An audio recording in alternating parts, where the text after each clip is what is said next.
Nag-attend nga ako ng muse dito sa barangay. At grabe yung pag-welcome nila sa akin dito. Hindi ko nga alam kung saan nanggaling yung lakas ng loob ko para sumali dito. Sabi ko kahit matalo ako, parang nanalo na rin ako sa kasama ko. Kaya talagang mapapasabi ka ng from deep.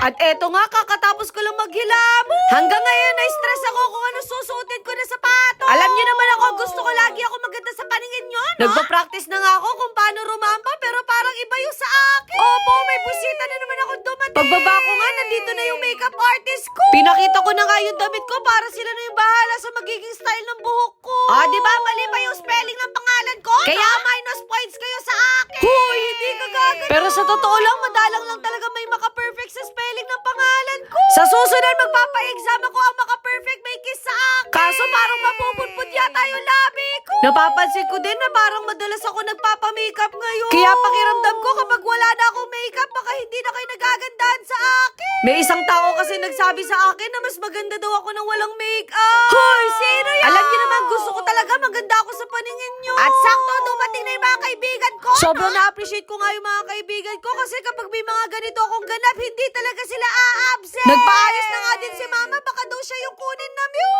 Pinakain niya nga sa akin tong niluto niyang pansit para naman daw humaba palalo yung buhay ko. Na para bang may birthday sa amin. At grabe, unti-unti na ako nabubuo. Yung dati mukhang alien, ngayon tao na. Sabi ng makeup artist ko, sobrang idol daw ako ng anak niya, kaya dinrawing niya ako. At dahil dyan, maglalaro na tayo ng ganda-gandahan. Kay Miss Catalina pala ako nagpaayos at grabe, nagiging Diyosa talaga ako sa mga makeup niya. Kaya naman binilisan ko na mag-ayos kasi late na naman tayo, ano? At eto nga yung look natin. Sexy na sexy ako sa sarili ko, sana kayo din. Nako, kung alam niyo lang, buong araw ako nag-practice para sa rampa ko. Gustong gusto ko talaga sumali ng ganito at buti naman na-invite tayo. 4 years na rin kasi yung nakalipas, kaya kabado 20 ang ate nyo. Buti na lang kahit may araw, hindi masyadong masakit sa balat. Kasi kung oo, magja-jacket talaga ako. Grabe, nasa labas pa lang ako, naririnig ko na yung hiyawan nila. Mas lumala pa nung dumating si Chawo. Grabe naman si Dina, napaka-supporting. Naku, parang kailangan ko mas galingan sa performance ko mamaya. Hindi ko alam kung ako lang nakakapansin, pero mas lalong gumwapo si Chawo. Baka may pa-blue bills ka dyan. At eto nga, tinawag na tayo. Hindi ko nga in-expect na ang daming taong pumunta dito at dumayo pa talaga sila. Hanggang ngayon, hindi pa rin talaga nagsisink in sa akin yung mga nangyayari ngayon. Basta lahat ng nare-receive ko ngayon, galing lahat kay Lord. At dahil dyan, sasayaw na tayo.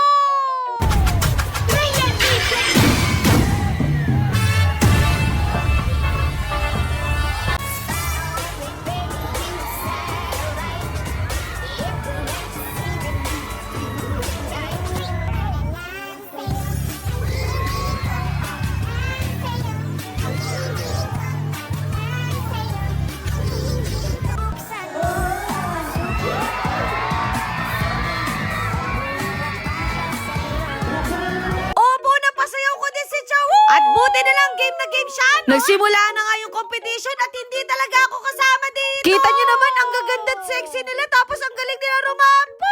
Doon pa lang talo na tayo.